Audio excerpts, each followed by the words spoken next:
name is Ives Dolan. I want to present something about type 2 diabetes.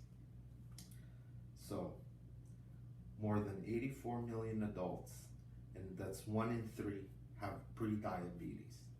With prediabetes, blood sugar is higher than normal, but not high enough to be diagnosed as diabetes. People with prediabetes are at high risk of developing type 2 diabetes, which is the most common one. In the last 20 years, the number of adults diagnosed with diabetes has more than tripled as the population has aged and become more overweight. Now, more than 30 million Americans have diabetes, which increases their risk for a long list of serious health problems, including heart attack, stroke, and blindness. Kidney failure, loss of toes, feet, or legs. Medical expenses for people diagnosed with diabetes are more than twice as high as for people without diabetes. Diabetes is expensive. Diabetes has an enormous economic impact on millions of individuals and their families, on workplaces, and on the U.S. healthcare system. In 2017, the total estimated cost of diagnosed diabetes was $327 billion, $237 billion in direct medical costs, and $90 billion in loss of productivity, up 26% over a 5-year period. 1 in 4 healthcare dollars is spent on people with diagnosed diabetes. Medical expenses for people diagnosed with diabetes, $16,750 annually on average, are about 2.3 times higher than for people without diabetes.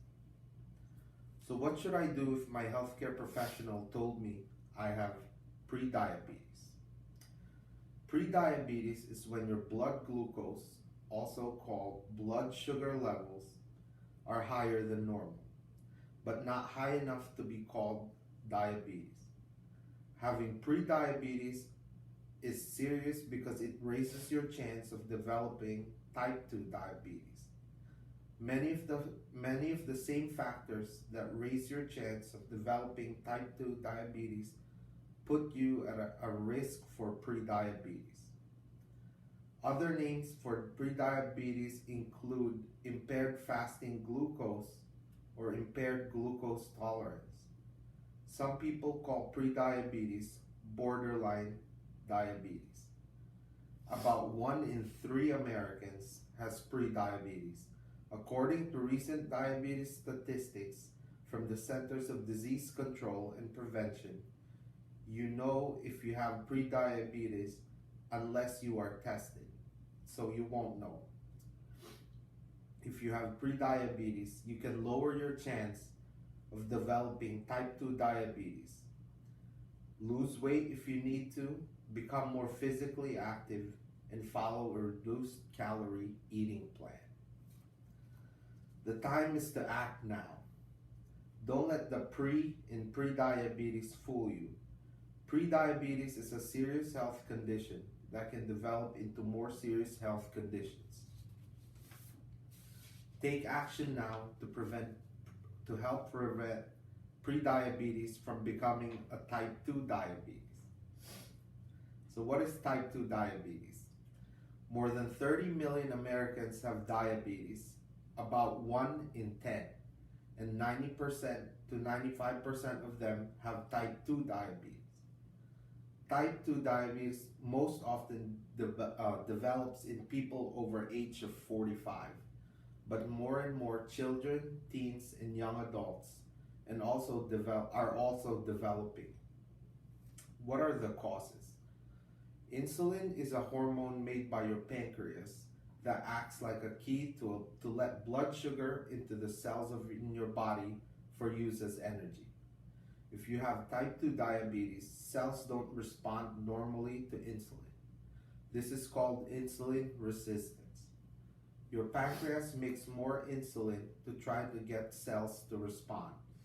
Eventually, your pancreas can't keep up and your blood sugar rises, setting the stage for prediabetes and type 2 diabetes. High blood sugar is damaging to your body and can cause other serious health problems, such as heart disease, vision loss, and kidney disease. So, what are some of the symptoms and risk factors? Type 2 diabetes symptoms often, over several years, can go for a long time without being noticed.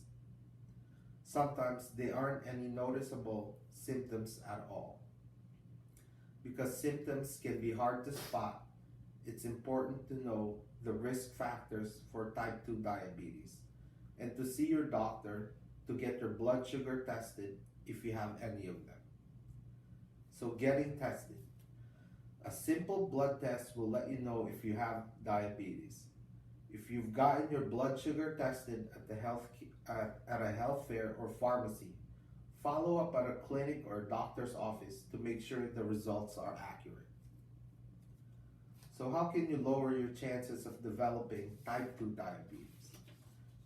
You may be able to manage your type 2 diabetes with healthy eating and being active, or your doctor may prescribe insulin, other injectable medications, or oral diabetes medicines to help control your blood sugar and avoid complications. You'll still need to eat healthy and be active if you take insulin or other medicine.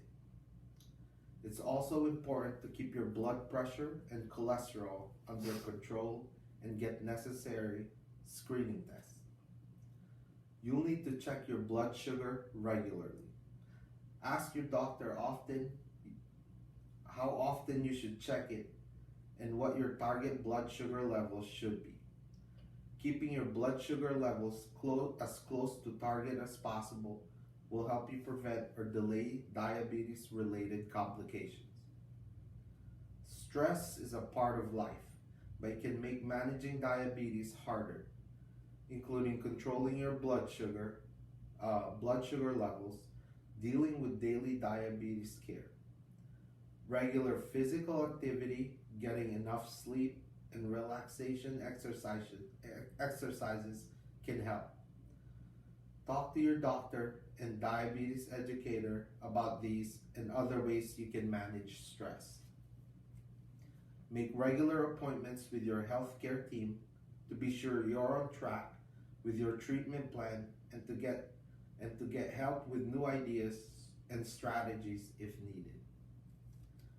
Whether you just got diagnosed with diabetes or you have some time meeting with a diabetes educator is a great way to get support and guidance, including how to develop a healthy eating and activity plan, test your blood sugar and keep a record of the results, recognize the signs of high or low blood sugar and what to do about it. If needed, give yourself insulin by syringe, pen, or pump.